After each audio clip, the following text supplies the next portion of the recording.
Good morning, good morning, and good morning. You are tuning into another episode of the Wunderkind Show. And listen, today's topic, Ravens flock. Yes, I know. There has been some dissension amongst the flock. There has been some aggravated patrons of the flock. There's been some frustrated fans of the flock. And it's all the front office's fault.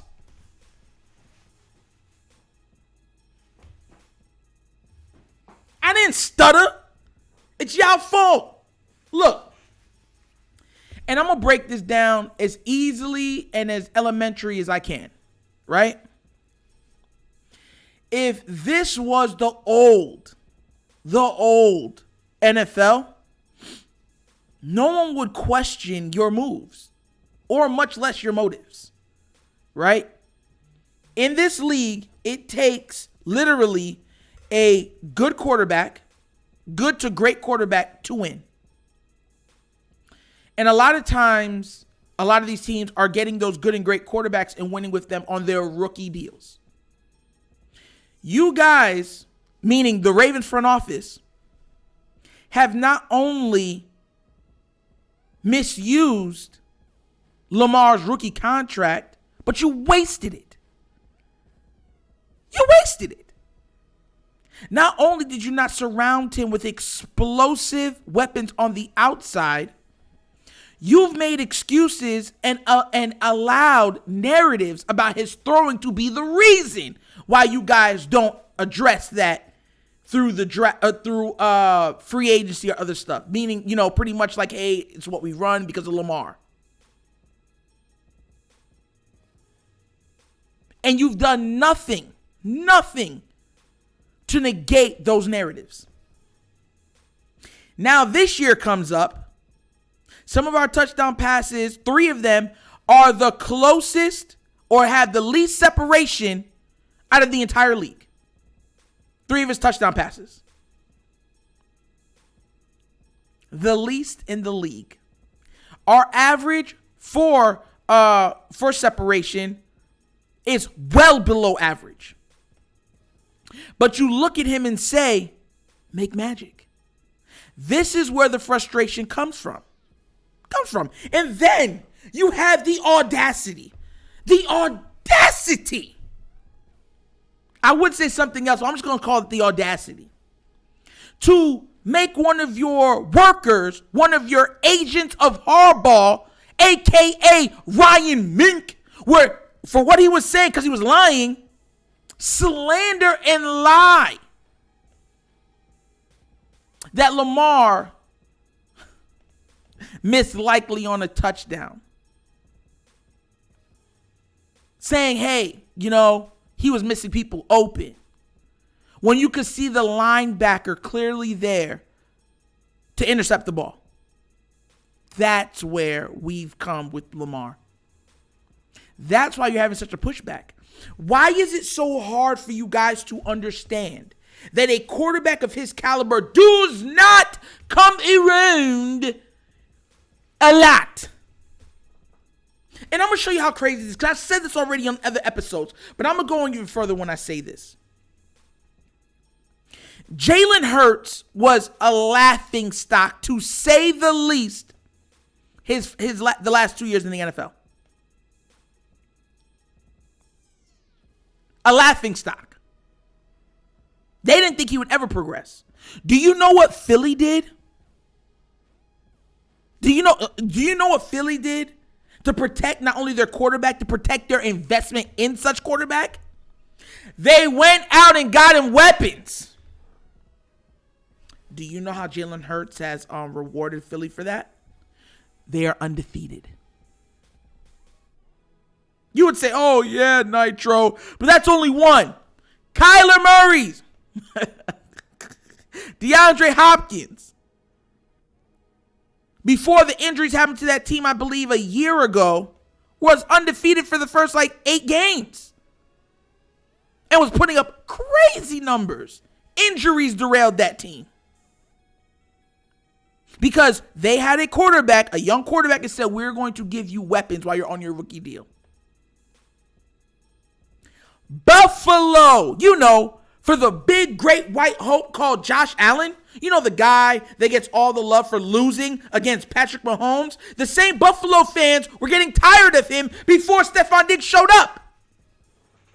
It was a night and day player. They're going to tell you, it's because he worked so hard in the offseason. He did so much work, and it showed. It did. He was throwing well under 60% completion percentage before Stephon Diggs got there. Well under it. What did Stephon Diggs do? He changed the way that entire offense looked. And now he's y'all consensus best player in the league over Patrick, over Lamar, over everybody. It's the Josh Allen show. You want me to go even further? Your other coronated replacement of Thomas Edward Brady, Joey Burrow, has 3 number 1 receivers. Not 1, not 2, 3. And they were losing until they got Jamar Chase.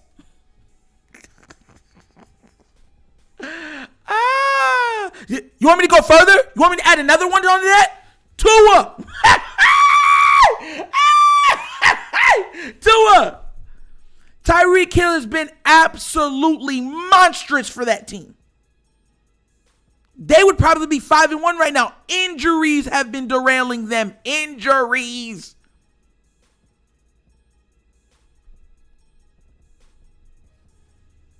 Do you want me to give you another?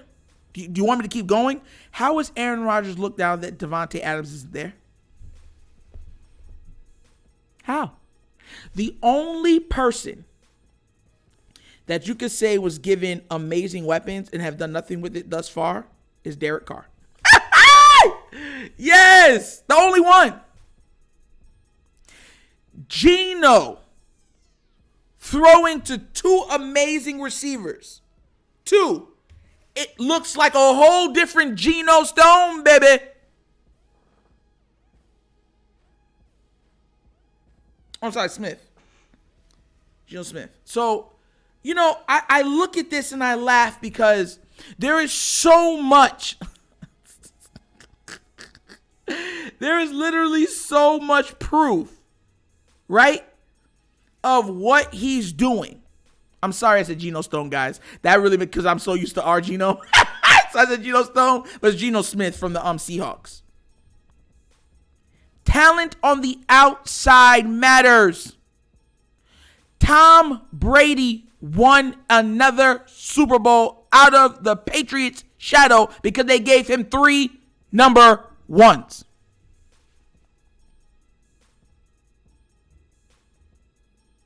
So this is y'all doing. Because us as the fan bases realize what you have. They realize what you have in Lamar Jackson. And you have progressively held him back. You have said that this offense was predicated and built for Lamar, which is a lie. It was built for Greg Roman. And your philosophy is on running the ball. John Harbaugh. And anybody that says anything different that will hold this team to a standard has been mismaligned, hated on, disenfranchised by the franchise. And it's sickening at this point, because at what point do you say you're doing a bad job? I want you to understand this real quick. Even if you're not a Lamar fan, you've been given a transcendent talent at the quarterback position, the most important position on the field. Us as Ravens have never had that before. We've had a year where a quarterback literally played out of his mind. I mean, out of his mind. But outside of that, we've never had this level of quarterback play ever. We finally get it. And the first thing you guys decide to do is squander it. What's that old saying? A lot of times people wish for stuff that they're not ready for. People wish for what they're not ready for. And given things that they're not ready to receive. That's Lamar to you guys. And it didn't have to be that way. Us as Raven fans have been hoodwinked. Because we thought coming into this year we were going to have Hollywood and Bateman, and they were both going to be healthy. We're like, oh my God. With Hollywood, Bateman, and Duve, 1, 2, 3, that's a decent wide receiving core.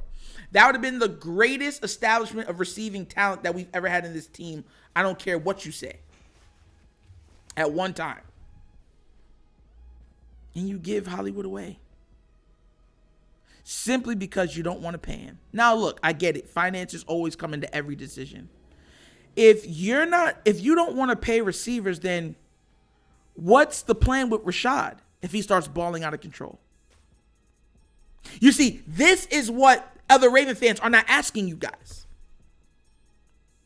You know, the elephant in the room. If Rashad Bateman, let's say, closes out this year with 1,200 yards receiving, and let's say next year he does 1,300 yards, 1,400 yards receiving, then he's going to ask for top flight wide receiver money. But you guys say you don't want to spend money in the receiver market, so you would give him away or trade him. Is that what you guys are saying? And we should just be okay with that? Agree with that? Say, oh, that's just part of it. They're doing what is best for the team. He might end up being our best drafted wide receiver of all time as a Ravens, franchise. And with the way you guys are dealing with wide receivers, you might just give him away. Trade him away. Say, oh, we can get a first for him. An unproven player for a proven player. And I don't want to hear that they wouldn't do it because they've already done it. Well, Hollywood was the only receiver showing up in the playoffs. A lot of y'all don't want to hear that, but I'm going to give y'all facts. Hollywood was dynamite in the playoffs. Every playoff game we had, he was dynamite. He didn't drop nothing. The first loss that we had to the Titans, he was the only player outside of Lamar that showed up. But this is my problem, because I will be misaligned by the fan base for saying this because I do not agree with what the front office is doing. You know what's crazy? And I'm going to show you something, because I say this stuff because in my mind, I like to play things out kind of like chess. How moves are made and then see how the future relates to thus moves. Do you know what would make all of you sick? Let's just say they say, you know what? This is going to be Lamar's last year. Let's say they get all these first round picks. Oh, yeah, it's a great deal. We get all these picks. Like they've been doing great in the draft, right? And Lamar goes to another team. And not only does he go to the other team, he immediately wins with that team. He immediately wins a title with that team. And not only brings them one title, but multiple championships. Let's just say 3. Do you know how sick that would make you? And the worst part is, I know a lot of Raven fans. There's Raven fans out there that would literally say, we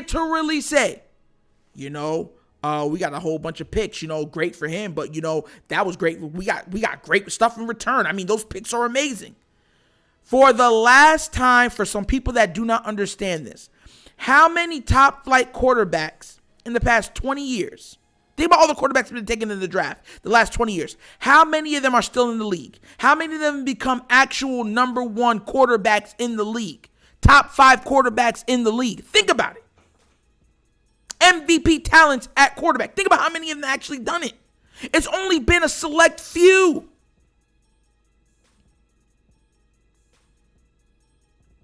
Out of Lamar's draft, there was 6 or 7 quarterbacks taken? There's only 2 of them that are doing anything. Josh Allen and Lamar. The one before that's bad too. I believe that's Patrick's in them. Every draft, you might get one quarterback that can play. Like one. And that's it. This mindset, like you're going to get so much more, is a lie.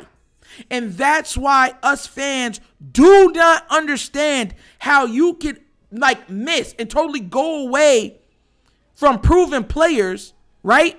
and want to try your luck at unproven players. Get rid of the old. If you want to go young, fine. But eventually you have to pay that young talent.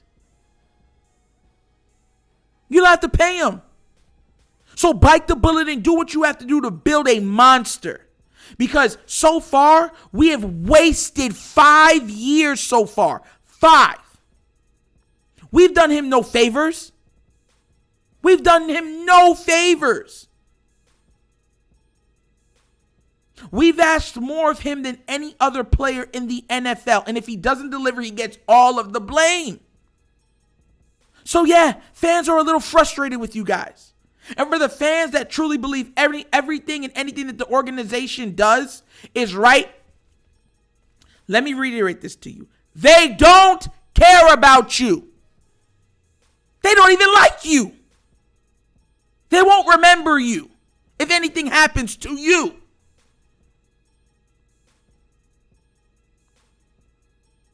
Do you understand?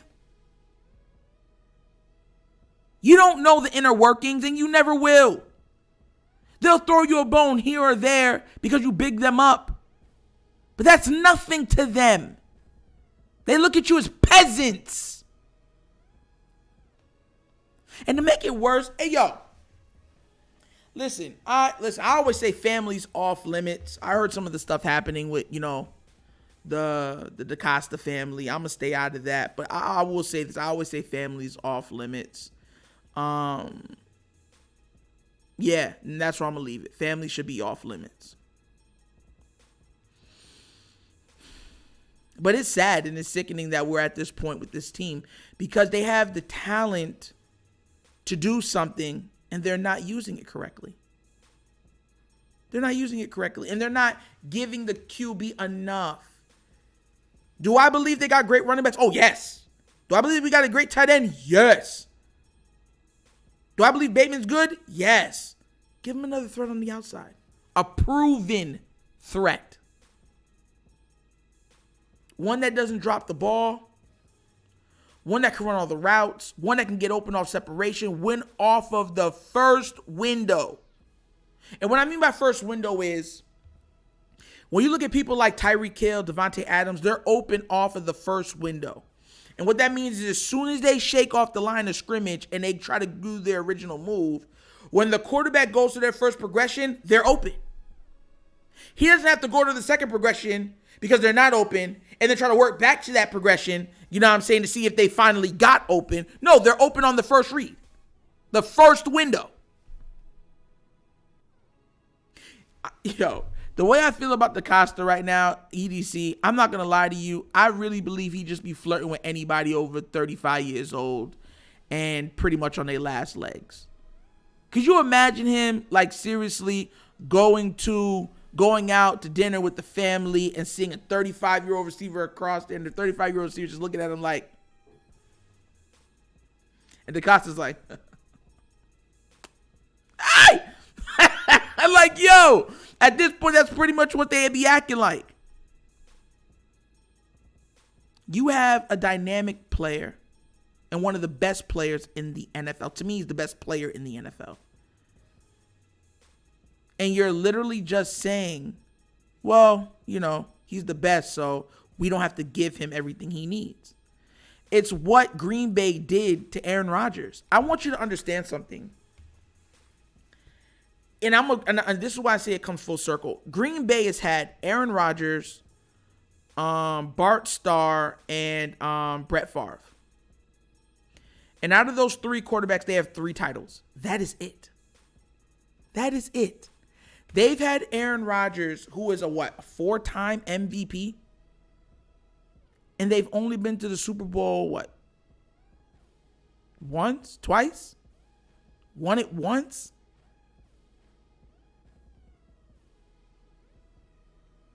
He's only had wide receiving first-round talent once. And you wonder why some players say, I'm going to get every dime.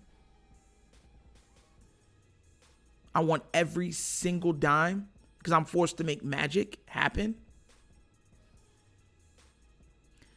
There's too many examples for them to be this stupid. They know about it. They just don't care.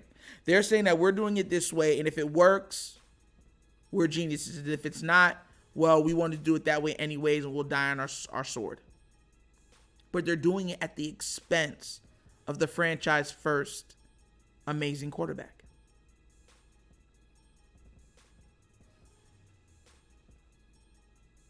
And for anybody that want, and I want to address this too, for anybody like, oh, you're just a Lamar fan. Pause. A lot of you same people that are Purple Patrol, when we faced the New York Jets, you wanted Joe Flacco to win. A lot of you did. You're like, oh man, it's not, I love the Ravens, but I just want Joe Flacco to get one. So you hold no credibility when you're trying to question my fandom.